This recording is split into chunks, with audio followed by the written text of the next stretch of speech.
আসসালামু আলাইকুম ছোট বন্ধুরা, আশা করি সকলে আজকে চমৎকার একটা দিন কাটাচ্ছ। তো আজকের এই ভিডিওতে আমরা এসএসসি ইংরেজি ফার্স্ট পেপার বা প্যারাগ্রাফ রাইটিংয়ে কোন জায়গাগুলো আমরা বেশি ভুল করি সেগুলো অ্যাভয়েড কীভাবে করব আর কোন জিনিসগুলো খেয়াল করা উচিত অবশ্যই সেই দিকগুলো জোর দিব। ওকে, সো আজকে একটা জেনারেল টপিক থাকবে।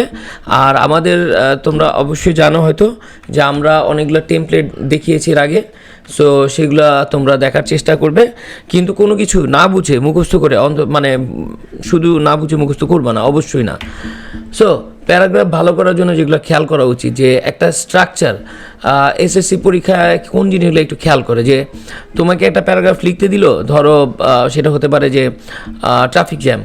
সো এখানে ট্রাফিক জ্যাম যদি হয় তাহলে তোমাকে একটা ইন্ট্রোডাকশন লিখতে হবে যে ট্রাফিক জ্যাম জিনিসটা কী, এটা আমাদের লাইফে কী ধরনের প্রবলেম ক্রিয়েট করতেছে, এটা আমাদের সমাজের, রাষ্ট্রের এবং মানুষের দৈনন্দিন জীবনে কীভাবে প্রভাব ফেলছে, তারপরে এটা কেন হচ্ছে ট্রাফিক জ্যাম, হ্যাঁ সেটা নিয়ে কারণগুলো একটু বলবা, তারপরে এটার কারণে কি নেগেটিভ ইম্প্যাক্ট পড়তেছে, এফেক্টটা কি, তারপরে তুমি বলবা যে এটা সলিউশনটা কি, বা আমাদের যদি সলিউশন নাও থেকে থাকে তাহলে আমাদের সবাইকে সচেতন হওয়া উচিত যাতে ট্রাফিক জ্যামটা অ্যাভয়েড করা যায়, এবং লাস্টে একটা কনক্লুশন দিবা যে ইন কনক্লুশন বা টু সাম আপ, হ্যাঁ এই ধরনের কিছু ট্রানজিশন ওয়ার্ড আছে, সেটা আমরা হয়তো বা র্যান্ডম একটা ভিডিওতে দেখার চেষ্টা করবো বা আজকে কভার করা গেলে তো করবই।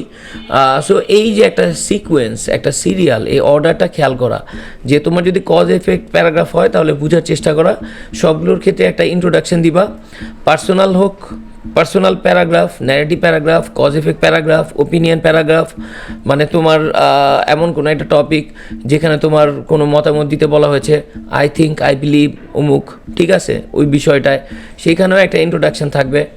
তারপরে হচ্ছে তোমার যদি কোনো জেনারেল বা একটা এমন টপিক আছে যে ট্রি প্লান্টেশন, যেখানে হচ্ছে গাছ রোপণ করতে হবে, এটার ভালো দিক কী, হ্যাঁ পজিটিভ বা ইম্পর্টেন্স বুঝাচ্ছে, সেই ক্ষেত্রে একটা ইন্ট্রোডাকশন দিবা।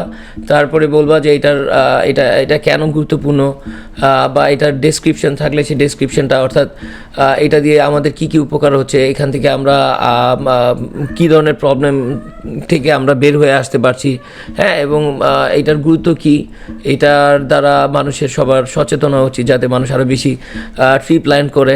আবার যদি ডিফরেস্টেশন আছে তাহলে গাছ না কাটা উচিত।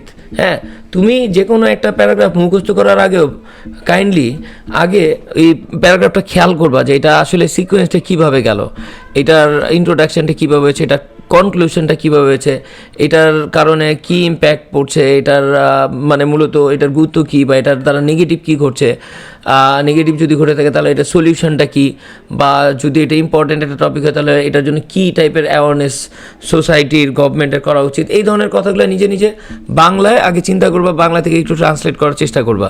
ওকে, সো এই জিনিসটা রেগুলার প্র্যাকটিস করতে থাকবা, দেখবা যে খুব ইজি হয়ে গেছে। তারপরে থিংস রিমেম্বার, টপিক ওয়ার্ড ন্যাচারালভাবে ব্যবহার করা, এটা অনেকে করে যে it is very important, it helps us a lot, এগুলো বললে আসলে এক্সামিনার কনফিউজ হয়ে যায়, আসলে কি স্টুডেন্টটা বুঝতে পেরেছে কিনা যে এই ট্রি প্ল্যান্টেশন শব্দটার মানে কি, সে কি আদৌ বুঝতে পেরেছে। ট্রি প্ল্যান্টেশনটা it helps us in many ways, অর্থাৎ তোমার যে টপিক ওয়ার্ডটা থাকবে এটাকে চেষ্টা করো 4-5 বার ব্যবহার করতে, এবং এটা দিয়ে কি বোঝাচ্ছে, এটার বাংলা মানেটা কি, এটা কী জিনিস, ট্রি প্লান্টেশনটা কি আমাদের জন্য ভালো। এখন ট্রি প্লান্টেশনের জায়গায় যদি ডিফরেস্টেশন আসতো, কিন্তু তুমি যদি ইট লিখতা তাহলে এক্সামিনার শিওরভাবে বুঝতো না। এখানে যদি লিখতা deforestation, it is very important, তখন তো এক্সামিনার কনফিউজ হয়ে যেত, কি ডিফরেস্টেশন তো একটা খারাপ জিনিস, তাহলে এটা আবার ইম্পর্ট্যান্ট হয় কেমনে। আর যদি তুমি এটা বলে দাও যে ট্রি প্লান্টেশনটা important, deforestation is very harmful, হ্যাঁ তুমি যদি এইভাবে বলে দাও টপিকটা কয়েকবার, তখন এক্সামিনার বুঝতে পারে যে না, স্টুডেন্টটা আসলে বুঝতে পেরেছে যে সে কী নিয়ে কথা বলছে। তারপরে হচ্ছে গিয়া 4-5 বার ওয়ার্ডটা ব্যবহার করার চেষ্টা করো, সিম্পল সেন্টেন্সে ব্যবহার করার চেষ্টা করো। ওকে, দেন হচ্ছে গিয়া অনেক হার্ড সেন্টেন্স, যেমন এই যে tree plantation plays a vital role in mitigating environmental degradation. তুমি যদি মনে করো যে ভাই তোমার ইংরেজি মুখস্থ করতে অনেক টাফ, বা তুমি অনেক কঠিন ল্যাঙ্গুয়েজ লিখতে পারছো না, সেই ক্ষেত্রে তুমি সেফ সাইডে থাকার চেষ্টা করো, এটা দিয়েও তুমি ভালো মার্কস পেতে পারো। অনেক কঠিন লেখা লিখতে গিয়ে যখন ভুল করবা তখন মার্কস কমে যাবে, রাদার তুমি সিম্পল ল্যাঙ্গুয়েজে লিখো, বাট ল্যাঙ্গুয়েজটার দ্বারা তুমি তোমার টপিকটা বুঝতে পেরেছো কিনা সুন্দরভাবে প্রেজেন্ট করো। দেন হচ্ছে ট্রানজিশন ওয়ার্ড, এইগুলো হচ্ছে 2-3টা দেওয়ার চেষ্টা করো, যেমন মোরওভার, মোরওভার হচ্ছে ধরো তুমি বলছো যে টি প্লান্টেশনটা ভালো, তারপরে হচ্ছে কি এটা আমাদের সোসাইটিতে এটা আমার ক্লাইমেট চেঞ্জকে প্রতিরোধ করে, কারণ ক্লাইমেট চেঞ্জের কারণে অনেক প্রবলেম হয়, গ্লোবাল ওয়ার্মিং তৈরি হয়। হ্যাঁ, সো ট্রি প্লান্টেশন আমাদের অক্সিজেন দেয়, আমাদের খাবার দেয়, আমাদের শেড দেয়, আমাদের অনেক উপকার করে। সো সেই ক্ষেত্রে কয়েকটা সেন্টেন্স তুমি লিখলা যে ইট helps us, tree plantation helps us to reduce the chances of changing climate, বা তুমি নিজের মতো এই যে আমি একটা বলে ফেললাম, এইভাবে ছোট ছোট সিম্পল সেন্টেন্স নিজে বানানোর চেষ্টা করো। তারপরে হাউএভারটা কখন, যে তুমি বললা যে এই জিনিসটা ভালো, এটা আমাদের উপকার করে, এটা আমাদের এই উপকার করে, ওই উপকার করে, কিন্তু পরে বললা যে এটা আমাদের যদি অনেক উপকার করে, বা আমরা বলতে পারি যে ডিফরেস্টেশনের কথা, আমরা টি প্লান্টেশনটাই ধরি জাস্ট বুঝার স্বার্থে। হাউএভারটা হচ্ছে তুমি কয়েকটা কথা ভালো বলেছো একটা বিষয় নিয়ে, যে ট্রি প্লান্টেশন এটা ভালো, ওইটা ভালো, ট্রি এই দেয়, ওই দেয়, সেই দেয়। হাউএভার যদি ট্রি প্লান্টেশনটা না থাকতো, তাহলে কি ঘটতো, তাহলে এই নেগেটিভ জিনিসগুলো ঘটতো।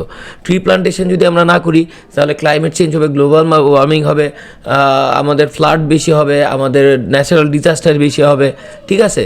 সো নেগেটিভ কথাগুলো বলার সময় এই ভালো ভালো, কিন্তু যদি এটা আমরা না করি তাহলে কিন্তু এটা হবে।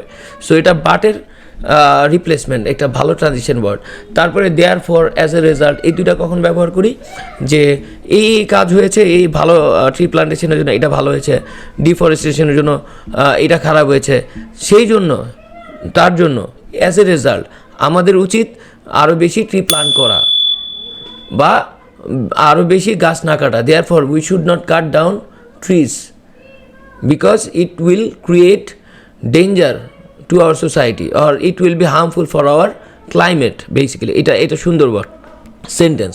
সো একটা সেন্টেন্স ভুল করছো বা এটা করার চেষ্টা করো, এবং লাস্টে একটা ইন কনক্লুশন এটা বলার চেষ্টা করো। ওকে, দেন রিমেম্বার যে সলিউশন এবং অ্যাওয়ারনেস লাইন দাও।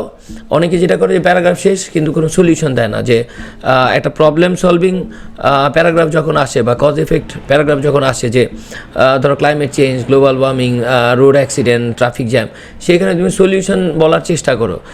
কোনো সলিউশন যদি না থাকে তুমি দেখো বইয়ে যেটা আছে সেটা, যদি তোমার মনে হয় যে তুমি নতুন একটা কোনো সেন্টেন্স বলতে আছো, তুমি এটা শেয়ার করার চেষ্টা করো। Okay, so therefore we should be aware of this issue. Conclusion আলাদা করে লেখা, শেষে কনক্লুশন দেওয়া। আচ্ছা, উইক স্টুডেন্টরা যেসব জায়গায় ভুল নাকি বেশি করে সেটা হচ্ছে টু জেনেটিক লেখে, অর্থাৎ ইট is very important in our life.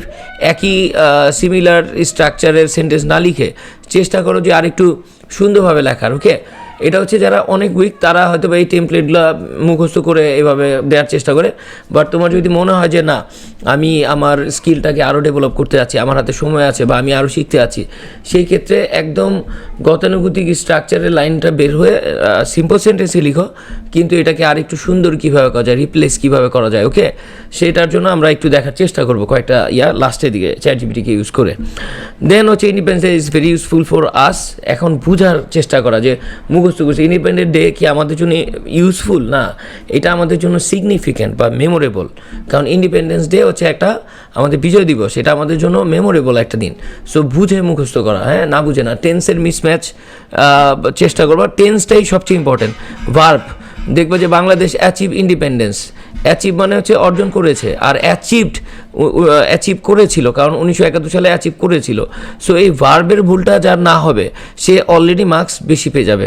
আর এটা হচ্ছে ইংরেজির সবচেয়ে বড় স্ট্রেংথের জায়গা, যার ভার্বের ভুল হয় না, যে পাস্ট কখন বসাতে হয়, প্রেজেন্ট কখন বসাইতে হয়, ফিউচারটা কখন বসাতে হয়, এটা বুঝে ফেলে সে আসলে বেসিক লেভেলের যে কোনো সেন্টেন্স লিখতে পারে।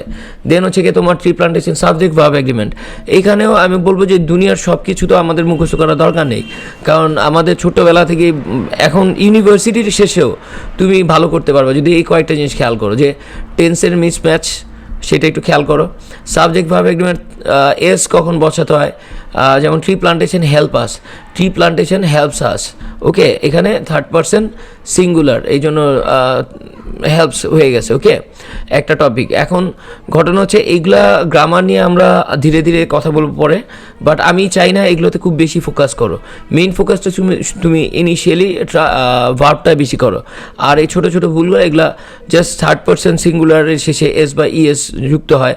থার্ড পারসন সিঙ্গুলার জিনিসটা কি, ধরো ফার্স্ট পারসন হচ্ছে আই, উই, সেকেন্ড পার্সন হচ্ছে ইউ, না আই উই এগুলো হচ্ছে ফার্স্ট আর ইউ সেকেন্ড। আই উই আর ইউ বাদে পৃথিবীর ম্যাক্সিমামগুলোই আসলে থার্ড পার্সেন্টই হয়। আমি অল্প জ্ঞানে যতটুকু জানি, আমি গ্রামাটিক্যালি অত ভালো না, বাট আমি এর ভিতরেই থাকি আর কি। আর ছোটোখাটো ভুল হবেই, কারণ এটা আমাদের নেটিভ ল্যাঙ্গুয়েজ না, বাট ভার্বের ভুলটা না হলে আমার মনে হয় ম্যাক্সিমামটা ভালো হয়। ওকে, সো সাবজেক্ট বা অ্যাগ্রিমেন্ট একটু আগে বললাম। এক্সামিনে স্পেলিংয়ের চেষ্টা করবো যে তোমার স্পেলিংগুলো ঠিক আছে কিনা, যে ওয়ার্ডগুলো মনে হবে যে একটু বড় একটু টাফ, সেগুলো একটু লিখে রাখলা। এবং কনক্লুশন ছাড়া অবশ্যই প্যারাগ্রাফ হঠাৎ শেষ করবে না, কারণ অনেকেই করে কি প্যারাগ্রাফ লিখছে ইন কনক্লুশন বা টু সাম আপ। আমি এই জিনিসটা বলতে চাই, কনক্লুশনে আসলে কি হয়, পুরো ব্যাপারটার উপর ওভারঅল একটা কথা তুমি বলবা যে in conclusion, tree plantation is one of the most important, most significant factor for our nature. Okay, বা নিজের মতো করে আমরা আসলে বোঝার চেষ্টা করব। সো গেল এটা। Exam day golden check list, আচ্ছা এটা নিজেকে একটু প্রশ্ন করলে তোমার জন্য বেটার হয় যে তুমি কি টপিক ওয়ার্ডটা লিখছো কিনা, হ্যাঁ, যে এই টপিকটা তোমাকে প্রশ্নে জিজ্ঞেস করছে, এই টপিকটা বুঝতে পেরেছো কিনা। তারপর এক দুইটা ট্রানজিশন দেওয়ার চেষ্টা করা, সলিউশন লিখেছো কিনা, কনক্লুশন লিখেছো কিনা।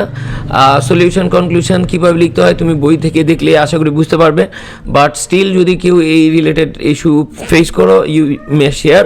আমরা সকলে শেখার চেষ্টা করব, আমি নিজেও তোমাদের সাথে শিখছি, শেখা ভালো।